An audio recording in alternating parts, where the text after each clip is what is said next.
So hello students, I hope you all are doing good. आप सबको पता है हम क्लास 11th का माइक्रो इकोनॉमिक्स पढ़ रहे हैं। माइक्रो इकोनॉमिक्स हम टी आर जैन नाम की बुक से पढ़ रहे हैं। ठीक है। इस बुक के हमने 2 चैप्टर्स खत्म कर लिए हैं। आज हम तीसरा चैप्टर खत्म कर देंगे। तीसरे चैप्टर को मैंने 2 पार्ट्स में बांटा था, पार्ट 1 और पार्ट 2।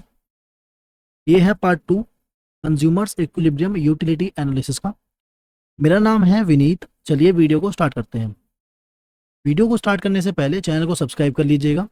सब्सक्राइब करने का फ़ायदा क्या है कि वीडियोस की जितनी भी अपडेट है वो आपको सबसे पहले मिल जाएगी। जो चैप्टर हम पढ़ रहे हैं उसके नोट्स को आप टेलीग्राम पर जाके डाउनलोड कर सकते हैं। हम वीडियो के खत्म होने के बाद जो नोट्स है वो अपलोड कर देते हैं। आप हमें व्हाट्सएप चैनल पे ही फॉलो कर सकते हैं। दोनों की ही लिंक मैंने डिस्क्रिप्शन में आपको प्रोवाइड कर दी है। सबसे पहले जान लेते हैं हमने पिछले लेक्चर में कहाँ तक पढ़ लिया था और आज हम क्या क्या पढ़ेंगे। पिछले लेक्चर में हमने law of diminishing marginal utility तक पढ़ लिया था और आज हम ये 3 पॉइंट्स को कवर करेंगे। Concept of consumer equilibrium, marginal utility analysis and consumer's equilibrium और the basic limitation of utility analysis. ठीक है। सबसे पहले कॉन्सेप्ट ऑफ कंज्यूमर्स इक्विलिब्रियम के बारे में जान लेते हैं। कंज्यूमर इक्विलिब्रियम हमें रेफर करता है एक ऐसे सिचुएशन के पास जहां पर कंज्यूमर को सबसे ज़्यादा सेटिस्फेक्शन मिलता है जब भी वो अपने पैसे को खर्च करता है। ठीक है। कंज्यूमर इक्विलिब्रियम रेफर करता है एक ऐसे सिचुएशन को जिसके अंदर एक कंज्यूमर को सबसे ज़्यादा सेटिस्फेक्शन मिलता है जब अपने पैसे को वो खर्च करता है। ठीक है। लेकिन जब वो अपने पैसे को खर्च करता है तो उसके पास कोई भी टेंडेंसी नहीं है, कोई भी पावर नहीं है जिससे कि वो अपने एग्जिस्टिंग एक्सपेंडिचर में कोई चेंजेस ला सके। ठीक है। चलिए अब ये जान लेते हैं कंज्यूमर इक्विलिब्रियम में कब आएगा। ठीक है। ये हम समझ गए कंज्यूमर इक्विलिब्रियम क्या होता है। कंज्यूमर इक्विलिब्रियम वो होता है जिसके अंदर एक कंज्यूमर को सबसे ज्यादा सेटिस्फेक्शन मिलता है। ठीक है? चलिए जान लेते हैं कंज्यूमर इक्विलिब्रियम है क्या या फिर कंज्यूमर इक्विलिब्रियम में कब आता है। ठीक है। कंज्यूमर इक्विलिब्रियम में तब आएगा जब उसकी इनकम, ठीक है, उसकी इनकम और मार्केट के अंदर जो भी प्राइजेस है, ठीक है, उसके हिसाब से जो कंज्यूमर है वो अपने एक्सपेंडिचर को प्लान करे। ठीक है। उस एक्सपेंडिचर को जो उसने प्लान किया है उसको इस प्रकार से बनाए कि उसको मैक्सिमम सेटिस्फेक्शन मिल सके। ठीक है। कंज्यूमर इक्विलिब्रियम में तब आएगा जब उसकी गिवन इनकम और मार्केट प्राइजेस के हिसाब से वो एक प्लान बनाए जिससे कि अपने पैसे को खर्च कर सके और खर्च करके हमारा टोटल सेटिस्फेक्शन को मैक्सिमाइज कर सके। तब वो कंज्यूमर जो है इक्विलिब्रियम में आ जाएगा। ठीक है। तो हमें 2 चीज़ें समझ आ गई। सबसे पहले कंज्यूमर इक्विलिब्रियम क्या है, दूसरा है कि कंज्यूमर इक्विलिब्रियम में कब आता है। ठीक है। अब हम कंज्यूमर इक्विलिब्रियम की बात कर ही रहे हैं तो ये भी जान लेते हैं कि कंज्यूमर इक्विलिब्रियम में क्या क्या चीज़ें जो है उसको हम पहले से ही अज्यूम करके चलते हैं। मतलब कि कंज्यूमर इक्विलिब्रियम जब हम पढ़ते हैं तो कुछ चीज़ें होती है जिनको हम पहले से ही मान के चलते हैं। सबसे पहले ये जो कंज्यूमर है वो एक रैशनल कंज्यूमर है। ठीक है। अब ये एक रैशनल कंज्यूमर क्या होता है। रैशनल कंज्यूमर ऐसा कंज्यूमर होता है जो अगर पैसा लगाता है मार्केट के अंदर तो वो चाहता है कि अपने जो वांट्स है उसको मैक्सिमम सेटिस्फाई कर सके। ठीक है। रैशनल कंज्यूमर वो होता है अगर वो मार्केट के अंदर पैसा लगा के कुछ वस्तु खरीद रहा है तो अपने वांट्स को मैक्सिमम सेटिस्फाई करना चाहता है। ठीक है। ये है रैशनल कंज्यूमर। दूसरा है कार्डिनल यूटिलिटी। दूसरा क्या है, कार्डिनल यूटिलिटी। अब कार्डिनल यूटिलिटी का मतलब क्या है कि जितनी कॉमोडिटीज हैं उनकी जो यूटिलिटी है उसको हम कार्डिनल नंबर्स में मेजर करेंगे, जैसे कि 1 2 3 4 या फिर कोई सा भी नंबर। ठीक है। तीसरा इंडिपेंडेंट यूटिलिटी। ठीक है। देखो हम कुछ चीजें पहले से ही मान के चलते हैं, जैसे कि एक कंज्यूमर है। ठीक है।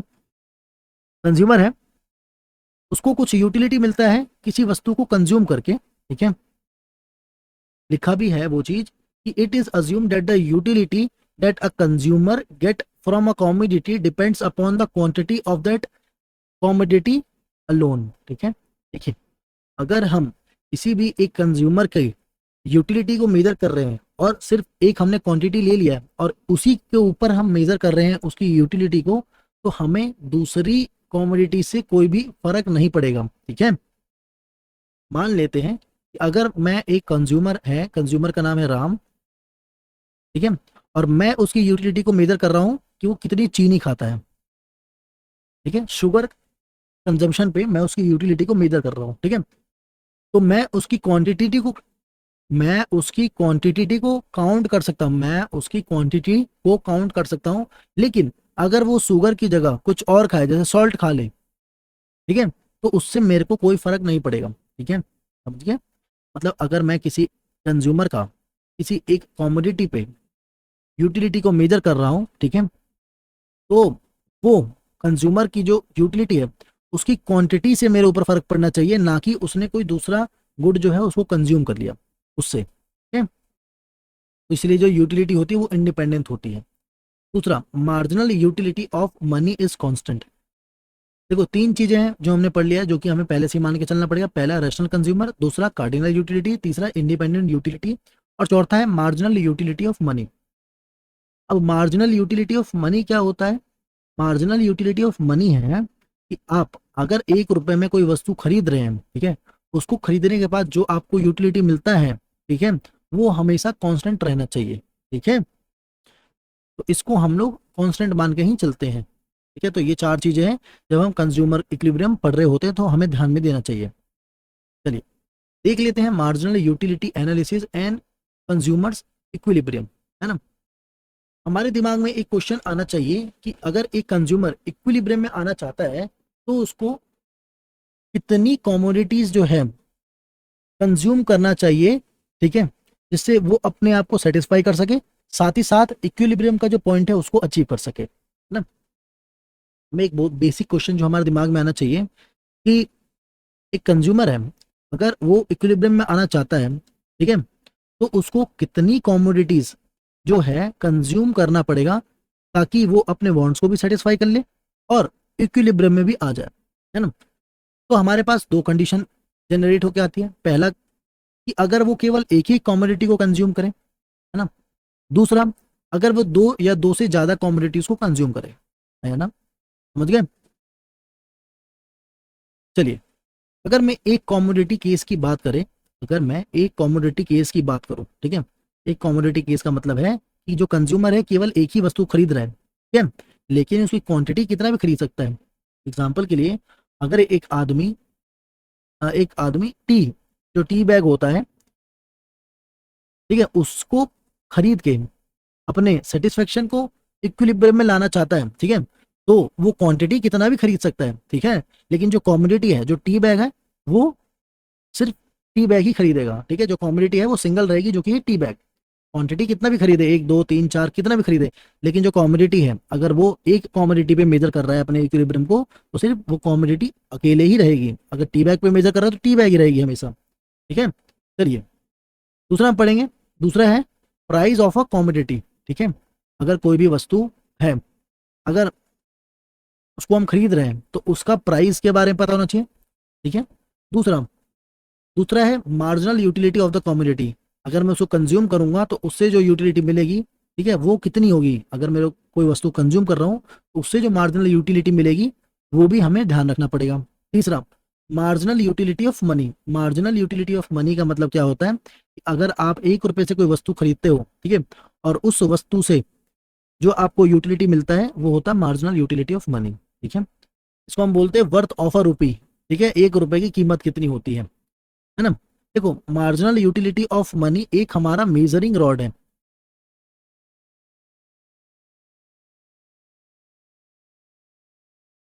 ठीक है, इसीलिए हम इसको कांस्टेंट रखते हैं। मेजरिंग रॉड का मतलब ये होता है कि ये हमारी हेल्प करता है सिर्फ चीजों को मेजर करने में। 1 रुपए में हमें कितनी यूटिलिटी या फिर कितने यूटिल्स का सेटिस्फेक्शन मिल सकता है। ठीक है, एक्चुअल में हम पैसे को खा के तो सेटिस्फाई नहीं हो सकते ना, लेकिन पैसे को खर्च करके हम सेटिस्फाई जरूर हो सकते हैं, है ना। तो ये बात ध्यान में रखना, और इसी वजह से जो पैसा है उसको हमने मेजरिंग रॉड बोला है। चलिए, अगर मैं मार्जिनल यूटिलिटी ऑफ मनी की बात कर ही रहा हूं तो उसको एक बार आप ढंग से समझ लीजिए। देखिए, मार्जिनल यूटिलिटी ऑफ मनी का मतलब होता है वर्थ ऑफ अ रुपी। 1 रुपए की कीमत कितनी है एक कंज्यूमर के लिए, है ना। 1 रुपए की कीमत कितनी है एक कंज्यूमर के लिए। ठीक है, अब आपके दिमाग में क्वेश्चन आएगा कि मास्टर एक बात बताओ कि ये आप जो बोल रहे हो वर्थ ऑफ अ रुपी, ये है क्या, है ना। वर्थ ऑफ अ रुपी का मतलब है कि एक कंज्यूमर है, वो बताएगा, कंज्यूमर है वो बताएगा कि अगर वो 1 रुपए खर्च करता है तो उसको कितना यूटिलिटी मिलता है। ठीक है, अगर एक कंज्यूमर 1 रुपए खर्च करता है तो उसको कितना यूटिलिटी मिलता है, ठीक है, वो होता है वर्थ ऑफ अ रूपी। उदाहरण के लिए मास्टर उदाहरण बताओ, बच्चे बोलोगे, तुम बोलोगे मास्टर उदाहरण बताओ, समझ नहीं आ रहा कुछ, ठीक है। उदाहरण के लिए एक कंज्यूमर है, ठीक है, वो खरीदता है 100 ग्राम चीनी, आधी किलो चावल, आधा किलो नमक, ठीक है, ठीक है, और इन सबका जो टोटल यूटिलिटी आया, जब उस कंज्यूमर ने इन सब चीजों को कंज्यूम किया, तो जो टोटल यूटिलिटी आया वो 4 यूटिल्स का हुआ, वो 4 यूटिल्स का हुआ। तो ये जो 4 है, ठीक है, इसको हम बोलेंगे कि ये है मार्जिनल यूटिलिटी ऑफ मनी। मतलब है कि अगर अब वो कंज्यूमर एक और कॉमोडिटी खरीदता है इनमें से किसी को भी, तो जो उसको सेटिस्फेक्शन मिलेगा वो 4 यूटिल्स का ही होगा, ठीक है, उसको जब यूटिलिटी मिलेगा वो 4 यूटिल्स का ही होगा, ठीक है। क्यों? क्योंकि जो मार्जिन है वो हमेशा सेम रहेगा, ठीक है। इसीलिए जो मार्जिन इसीलिए जो मार्जिनल यूटिलिटी ऑफ मनी होता है वो एक मेजरिंग रॉड होता है, समझ गए, ठीक है। चलिए, एक चीज हमें ध्यान देने के चलनी पड़ेगी, एक चीज हमें ध्यान देके चलनी पड़ेगी, जो कि मैंने अजम्पशन के टाइम भी बताया था, जो कि मैंने यहाँ पर बताया था, याद रखिएगा, यहाँ पर बताया था कि जो मार्जिनल यूटिलिटी ऑफ मनी होता है वो कांस्टेंट होता है, ठीक है। अगर मैं सेट कर दूं किसी एक क्वेश्चन में कि MUM, marginal unit of money, 2 utils है, तो पूरे क्वेश्चन के अंदर वो जो वैल्यू होगी वो हमेशा 2 यूटिल्स की ही रहेगी, उसके अंदर कोई बदलाव नहीं आएगा, ठीक है। चलिए, एग्जाम्पल के लिए यहाँ पर हमें मार्जिनल यूटिलिटी ऑफ मनी दे रखा है 2 यूटिल्स का, ठीक है। मतलब मतलब कि अगर कोई व्यक्ति 1 रुपए खर्च करता है तो उसको 2 यूटिल्स का सेटिस्फेक्शन मिलता है, 2 यूटिल्स का सेटिस्फेक्शन मिलता है। चलिए, अगला है कि हमारे पास कॉमोडिटी है, उस कॉमोडिटी का नाम है एक्स, ठीक है, कॉमोडिटी का नाम है एक्स, है ना। और उस कॉमोडिटी की जो कीमत है वो है 4 रुपए पर यूनिट। मतलब 1 यूनिट अगर कोई कंज्यूमर खरीदता है तो उसको 4 रुपए देना पड़ेगा, ठीक है।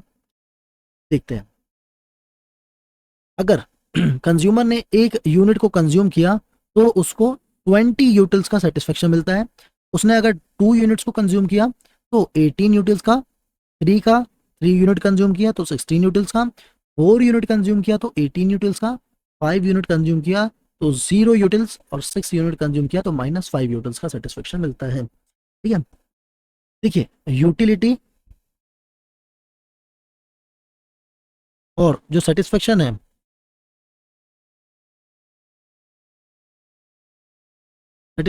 ये दोनों सेम है, ठीक है। ये सेटिस्फेक्शन है इसी का नाम है यूटिलिटी, और ये यूटिलिटी है इसी का नाम सेटिस्फेक्शन है। ये दोनों एक दूसरे के सिनोनिम से ऐसा मान के चल सकते हैं, ठीक है।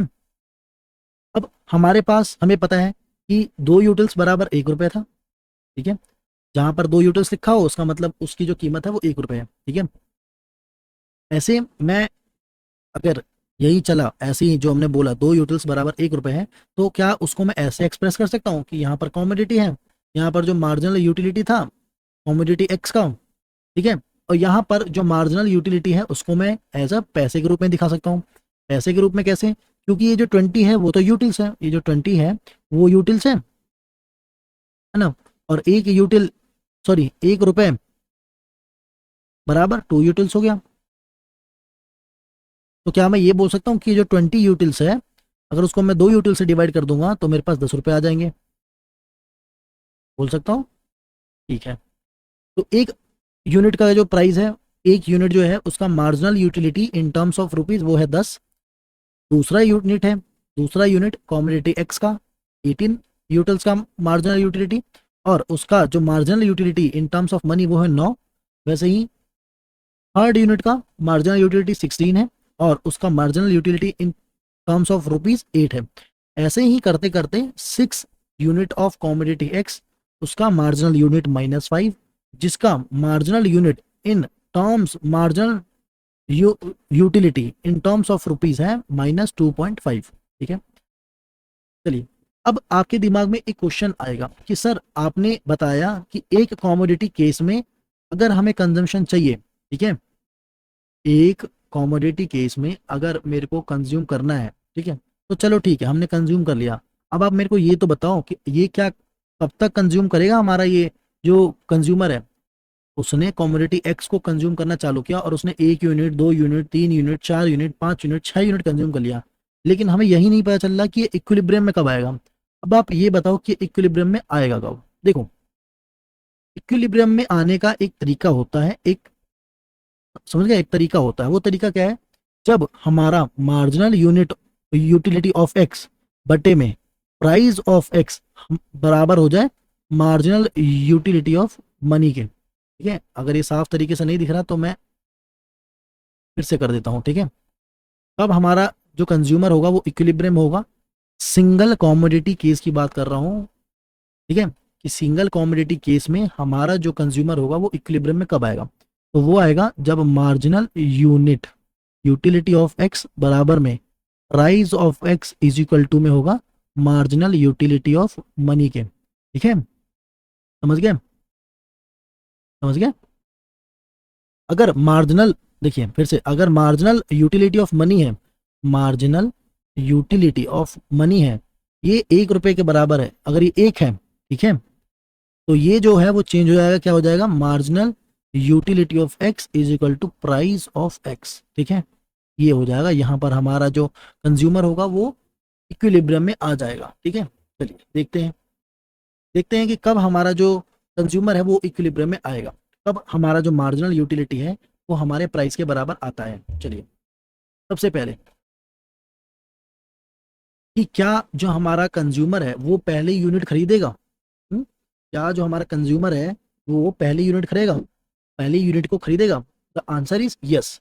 क्यों, क्योंकि यहाँ पर जो मार्जिनल यूटिलिटी है एक्स की वो है 20 यूटिल्स। ठीक है, और उसकी कीमत है 10 रुपए, जबकि जो प्राइस थी हमारे पास, देखो तो जो हमारे पास जो प्राइस थी यहाँ पर वो कितनी है, 4 रुपए। ठीक है, वो हमारे पास कितनी है, 4 रुपए, और हमारे पास जो मिल के आ रहा है, रिटर्न मिल रहा है, वो हमें 10 रुपए का मिल रहा है ना। मान लेते हैं कि अगर आप मार्केट में कोई चीज खरीदने जाओ और आप 2 रुपए का सामान खरीदने जाओ और उसने क्या 1 रुपए में दे दिया। ठीक है, 2 रुपए का सामान था, उसने आपको 1 रुपए में दे दिया, तो आप तो खरीदोगे ना, आपके लिए तो फायदा है। ठीक है, चलिए, इसीलिए वो पहला यूनिट परचेज करेगा। क्यों, क्योंकि जो वो पे कर रहा है वो बहुत ज्यादा कम है इन टर्म्स ऑफ जो उसको मिल रहा है। ठीक है, उसको 10 रुपए का सामान मिल रहा है और वो तो सिर्फ 4 रुपए दे रहा है, तो वो तो पहला यूनिट खरीदेगा ही। ठीक है, अगला देखते हैं, क्या वो अगला यूनिट खरीदेगा, मतलब क्या वो दूसरा यूनिट खरीदेगा। इसका भी आंसर है यस। यस क्यों, क्योंकि यहाँ पर भी जो कीमत है वो 9 रुपए है और जो प्राइस है वो तो 4 रुपए है ना। मतलब जो उसको मिल रहा है फायदा वो 9 रुपए का है, लेकिन जो उसकी कीमत है वो 4 रुपए है। ठीक है, तो वो फिर से खरीद लेगा। ठीक है, तो ऐसे करते करते वो कब तक खरीदेगा, कब तक कॉमोडिटी एक्स को परचेज करता रहेगा। ठीक है, इतनी क्वांटिटीज वो परचेज करेगा कॉमोडिटी एक्स की, ताकि वो इक्विलिब्रियम में आ जाए। द आंसर इज कि जब तक हमारा मार्जिनल यूटिलिटी ऑफ एक्स हमारा प्राइस ऑफ एक्स के बराबर ना हो जाए, तब तक ये परचेज करते रहेगा हमारा कंज्यूमर। ठीक है, देखो यहां पर आओ, ये है marginal utility in terms of rupees. यहाँ पर हमारे प्राइस के इक्वल में कब आ रहा है, प्राइस जितना है, प्राइस कितना है, 4। ठीक है, जब marginal utility in terms of rupees 4 आ जाए, 4 आ जाए, ठीक है, तो उतनी ही कॉमोडिटी हमारा कंज्यूमर परचेज करेगा, मतलब कि वो 4 कॉमोडिटीज को परचेज करेगा। ठीक है, जब हमारा P x marginal utility in terms of rupees के इक्वल हो जाए, तब हमारा जो कंज्यूमर होगा वो इक्विलिब्रियम में होगा। ठीक है, चलिए यहाँ भी लिखा है कि marginal utility of commodity X is equal to price of X is equal to ₹4। ठीक है, marginal utility of X, marginal utility in terms of rupee is equal to price of X, और ये दोनों मिला के कितना था, प्राइस ऑफ एक्स कितना था, 4। ठीक है, तो इसीलिए इस स्टेज पे हमारा जो कंज्यूमर होगा वो इक्विलिब्रियम में होगा। ठीक है, वो चलिए अब इसको डायग्राम के फॉर्म में देख लेते हैं। तो हमारे पास जो प्राइस था वो तो कांस्टेंट था, लेकिन जो मार्जिनल यूटिलिटी था वो कैसा था, डिमिनिशिंग था। ठीक है, मतलब वो नीचे गिर रहा था। देखिए, तो मार्जिनल यूटिलिटी है यहाँ पे, देखिए तो वो नीचे गिर रहा है ना, इसीलिए इसका ग्राफ भी कैसा है, नीचे है। ठीक है, तो जब ये नीचे आया और जब ये प्राइस है, ये जब ये दोनों आपस में मिल गए, ठीक है, मार्जिनल यूटिलिटी और जो प्राइस है जब आपस में एक दूसरे को कट किए, जहां पर मार्जिनल यूटिलिटी और प्राइस एक्स एक दूसरे को कट किए, वही हमारा पॉइंट ऑफ इक्विलिब्रियम होगा, मतलब वहीं पर हमारा जो प्राइस होगा वो मार्जिनल यूटिलिटी ऑफ एक्स के इक्वल्स में होगा। ठीक है, चलिए। तो equilibrium is struck at point C when 4 units of commodity X are purchased. ठीक है, जब कॉमोडिटी एक्स, ठीक है, कॉमोडिटी मतलब जो वस्तु हम खरीद रहे थे जिसका नाम एक्स था, जब उसकी हम 4 वस्तुएं खरीदेंगे तब हम इक्विलिब्रियम में आ जाएंगे। ठीक है, समझ गए। चलिए, corresponding to the point C, the price that the consumer is willing to pay for a unit of the commodity exactly matches with the price of the actual price। ठीक है, देखिए जो प्राइस जो हमारा कंज्यूमर तैयार है पे करने को, जो कि है 4 रुपए, ठीक है ना, वो कब आ रहा है, जब हमारा marginal utility of money is equal to 4 रुपए है। ठीक है, तब तक हमारा जो कंज्यूमर है वो पैसे देता रहेगा। क्यों? क्योंकि उसको तो एक्स्ट्रा बेनिफिट मिलता जा रहा है ना, जो हमने यहाँ पर देखा कि भाई 4 रुपए उसकी कीमत है लेकिन उसको तो 10 रुपए का सामान मिल गया तो वो फिर से खरीद लेगा, है ना। तो तब तक हमारा कंज्यूमर पैसे देता रहेगा जब तक हमारा price of X is equal to marginal utility of X in terms of rupees equal ना हो। ठीक है, in terms of rupees equal ना हो, जब तक हमारा जो कंज्यूमर है वो परचेज करते रहेगा। क्यों? क्योंकि तो उसका फायदा हो रहा है वहां पे, तो है ना। चलिए, अब देखते हैं कि ये जो डायग्राम था, जो हमने अभी एक डायग्राम देखा, वो हमें क्या क्या ऑब्जर्वेशंस ला के दे रहा है। सबसे पहले मेरे को कलर चेंज करने दो मार्कर का। सबसे पहला ऑब्जर्वेशन क्या ला के दे रहा है कि ये जो स्लोप है, ये जो डायग्राम है उसका जो ये स्लोप है वो कैसा है, डाउनवर्ड है। कैसा है? डाउनवर्ड स्लोपिंग है। ठीक है ना। क्यों? क्योंकि जो मार्जिनल यूटिलिटी है वो डिक्लाइन हो रही है ना। देखो यहाँ पर जो मार्जिनल यूटिलिटी है वो क्या हो रही है, डिक्लाइन हो रही है, नीचे जा रही है ना। पहले 20 था, फिर 18 हुआ, फिर 16 हुआ, फिर 8 हुआ, फिर 0 हुआ, तो ये क्या हो रहा है, डिक्लाइन हो रहा है। इसीलिए जो ये हमारा कर्व है वो भी डाउनवर्ड स्लोपिंग है। दूसरा पॉइंट, ठीक है, प्राइस ऑफ एक्स जो हमने 4 माना है वो मार्केट प्राइस है कॉमोडिटी एक्स का। ठीक है, जो कि फिक्स्ड है। ठीक है, ये जो प्राइस ऑफ एक्स है, ये जो पी एक्स है वो तो फिक्स्ड है। वो तो कैसा है, फिक्स्ड है। कितना रुपए है, 4 रुपए। और ये 4 रुपए क्या है, ये है market price of commodity x. ठीक है, चलिए अगला पॉइंट है, अगला पॉइंट है कि जितने भी पॉइंट्स है इस ग्राफ के ऊपर, जितने भी पॉइंट है वो हमें क्या दिखाता है कि कितना जो पैसा, कितनी देर तक वो जो हमारा कंज्यूमर है वो तैयार है पैसे को पे करने के लिए।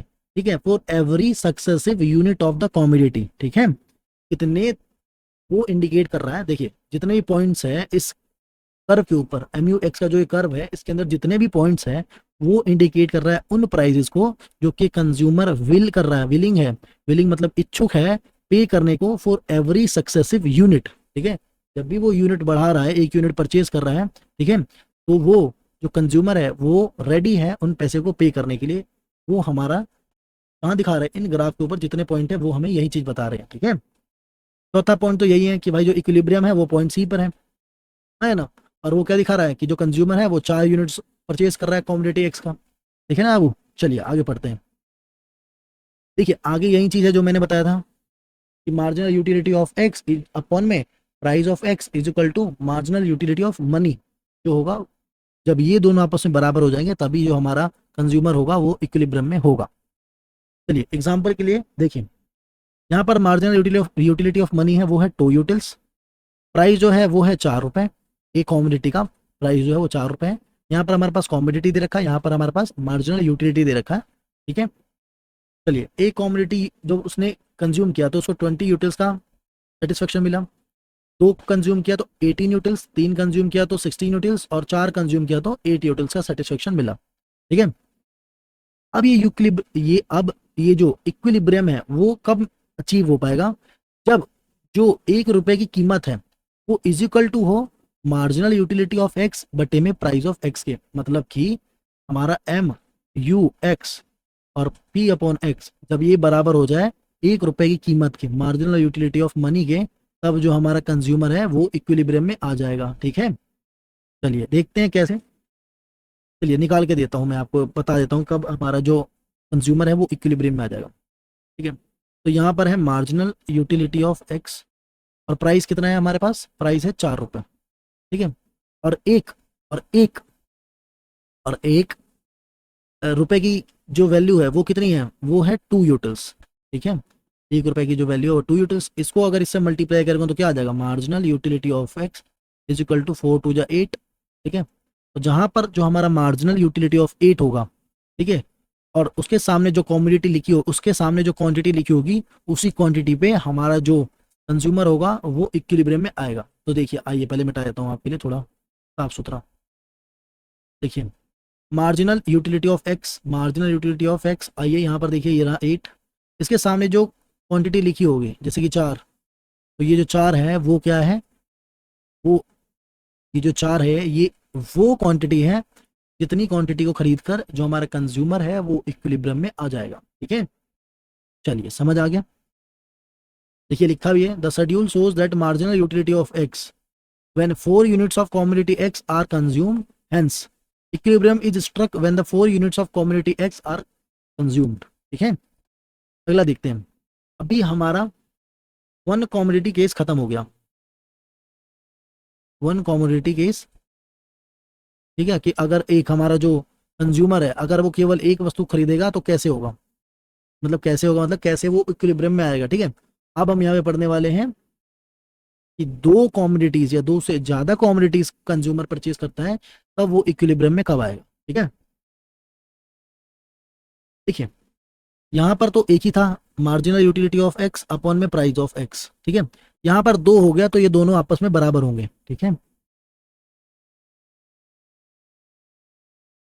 जब हमारा मार्जिनल यूटिलिटी ऑफ एक्स और जो मार्जिनल यूटिलिटी ऑफ वाई है बटे में दोनों के प्राइजेस, जब ये दोनों आपस में इक्वल होंगे तभी हमारा जो इक्विलिब्रियम जो है, तभी हमारा जो इक्विलिब्रियम है अचीव हो पाएगा टू कम्युनिटीज के केस में। ठीक है, अच्छा क्या हो जब हमारे पास एन नंबर ऑफ कॉमोडिटीज हो, मतलब हमने पढ़ा था ना दो या दो से ज्यादा कॉमोडिटीज, यहाँ देखिए, एक मिनट, ये देखिए, टू और मोर कॉमोडिटीज आर कंज्यूम, कब, एक तो वन कॉमोडिटी केस वाला पढ़ा था और एक पढ़ा था दो या दो से ज्यादा कॉमोडिटीज वाले केस के बारे में। ठीक है, तो दो कॉमोडिटीज से ज्यादा वाले केस में अगर हमारे पास एन नंबर्स हो गए, एम नंबर मतलब, एक मिनट, अगर हमारे पास मार्जिनल यूटिलिटी ऑफ एन बटे में प्राइस ऑफ एन, मतलब हमें नहीं पता कितनी क्वांटिटीज है, अगर ये निकालना पड़ जाए तो क्या करेंगे, इसके लिए भी सेम है। ठीक है, इसके लिए भी सेम तरीका है कि marginal utility of good X बटे में price of good X is equal to marginal utility of price to,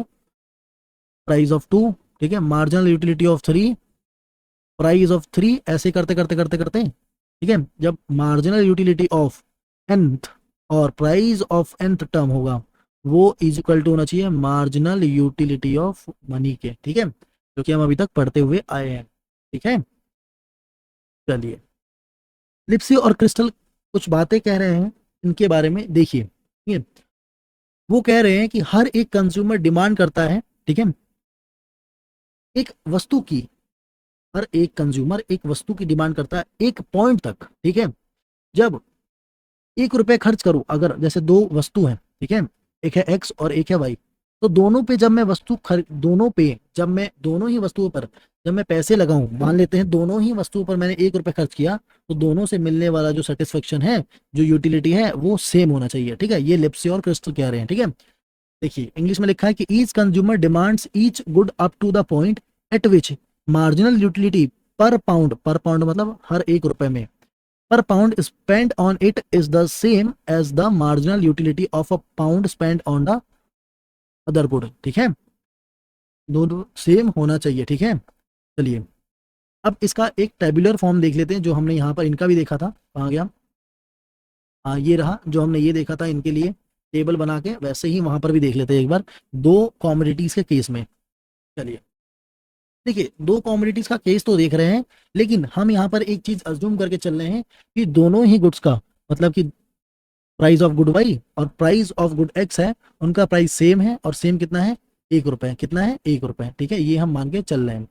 ठीक है, 1 रुपए। ठीक, अगर पहले जो हमारा फॉर्मूला था वो क्या था कि marginal utility of X upon में मार्जिनल यूटिलिटी ऑफ अपॉन में price of X is equal to marginal utility of Y upon में price of Y is equal to marginal utility of money, है ना। ये था हमारा फॉर्मूला।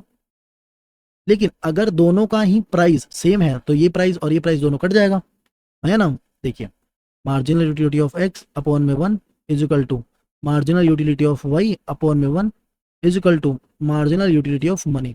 ये 1 से 1 कट गया, यहाँ पर क्या आ गया, marginal utility of X is equal to marginal utility of Y is equal to marginal utility of money. ठीक है, ये इक्वल हो जाएगा और ये बन जाएगा हमारा नया फॉर्मूला। देखते हैं यहाँ पे क्या लिखा है, एक बार मैंने पढ़ा नहीं है वैसे, एक बार भी देखो अज्यूम करके चल रहे हैं, अगर हमारा प्राइस सेम हुआ तो क्या हुआ, हमारा फॉर्मूला तो यही रहेगा और नीचे से सब उड़ जाएगा, ये और ये उड़ जाएगा और आ जाएगा marginal utility of X is equal to marginal utility of Y is equal to marginal utility of money. ठीक है, चलिए हमारे पास यूनिट्स दे रखे हैं और यहाँ पे गुड एक्स और गुड वाई है, ठीक है, और उनकी मार्जिनल यूटिलिटी दे रखा है। एक यूनिट है, अगर एक यूनिट कंज्यूम करेंगे तो मार्जिनल यूटिलिटी एक्स पर 17 आएगा और वाई पर 26 आएगा।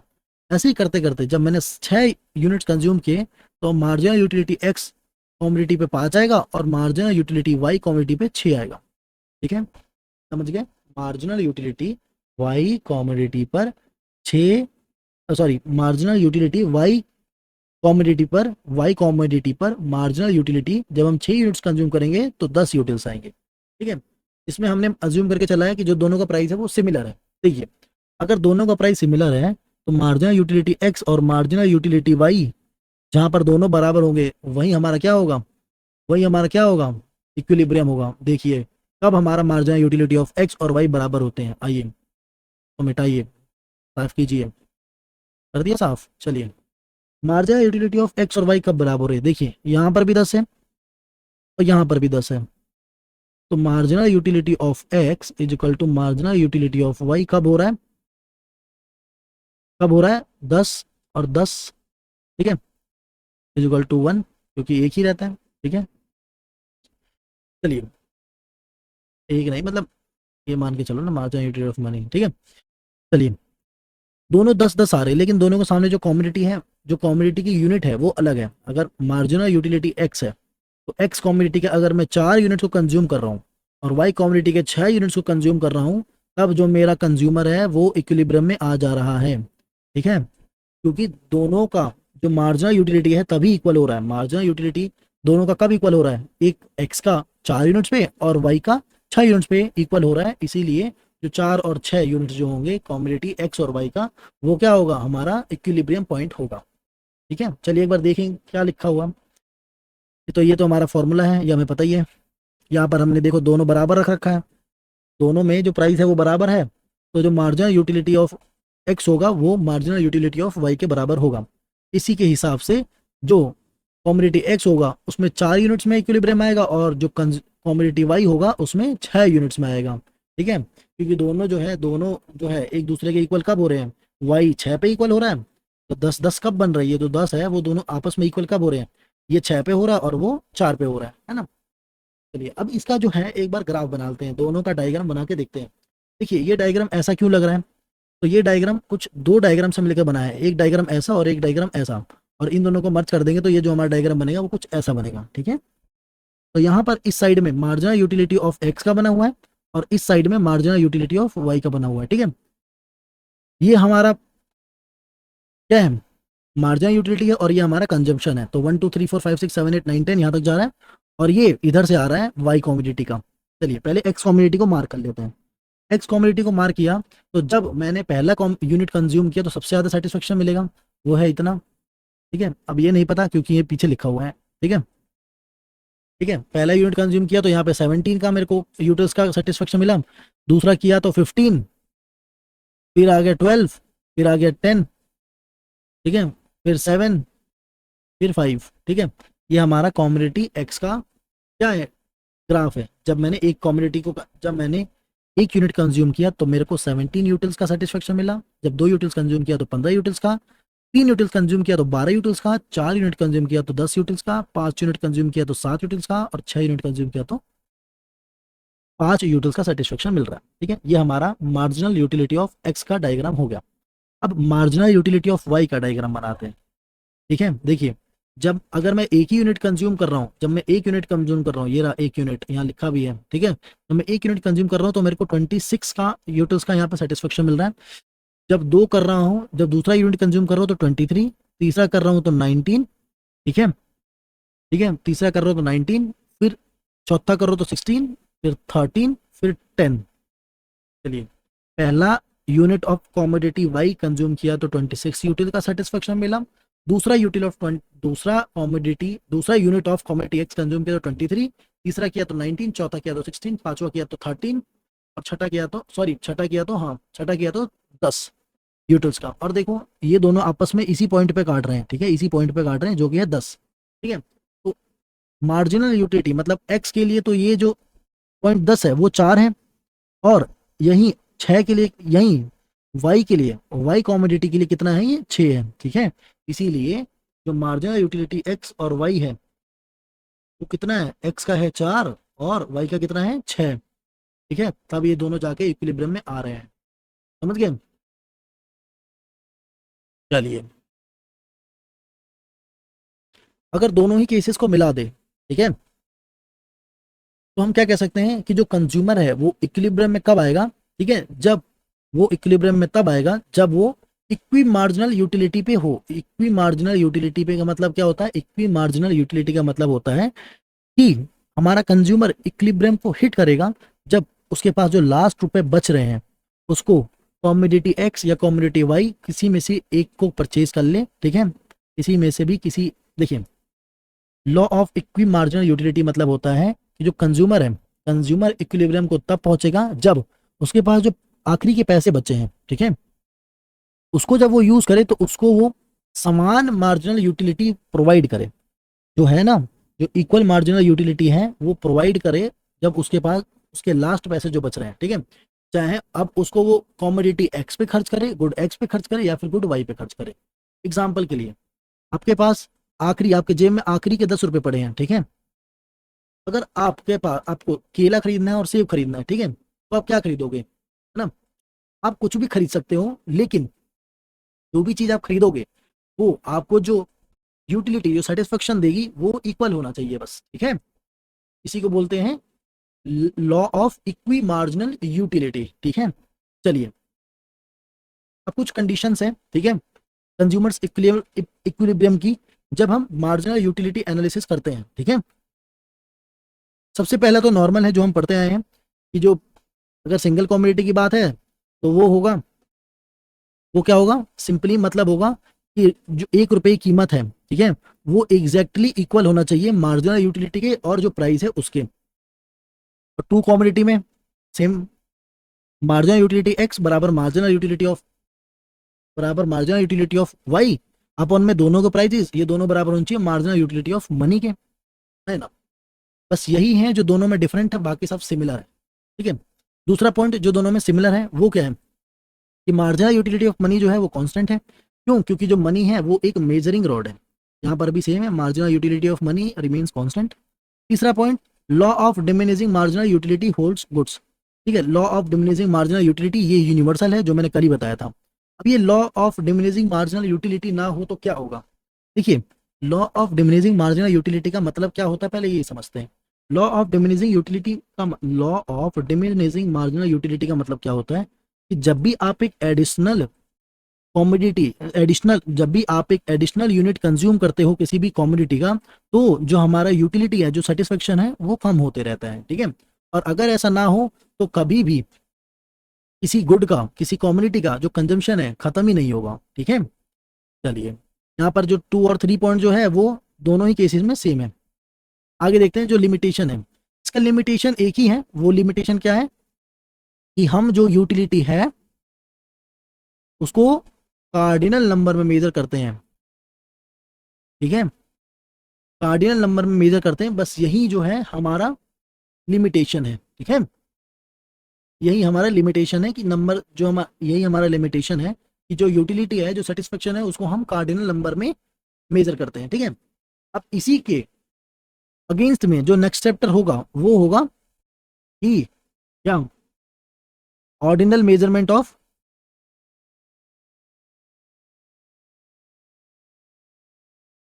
यूटिलिटी, ठीक है।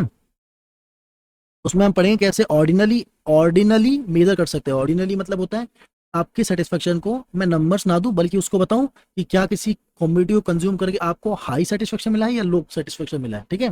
तो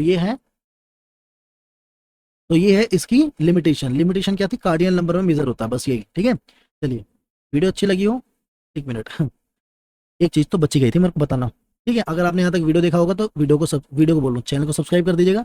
सब्सक्राइब करने का क्या फायदा है कि आपको वीडियोस की अपडेट मिलती रहेगी। आप ये नोट जो है आप टेलीग्राम से डाउनलोड कर सकते हैं। आप हमें व्हाट्सअप चैनल पर भी फॉलो कर सकते हैं। व्हाट्सअप चैनल की लिंक और टेलीग्राम की लिंक, दोनों की लिंक आपको डिस्क्रिप्शन में दे दी है। तो चलिए मिलते हैं अगले वीडियो में।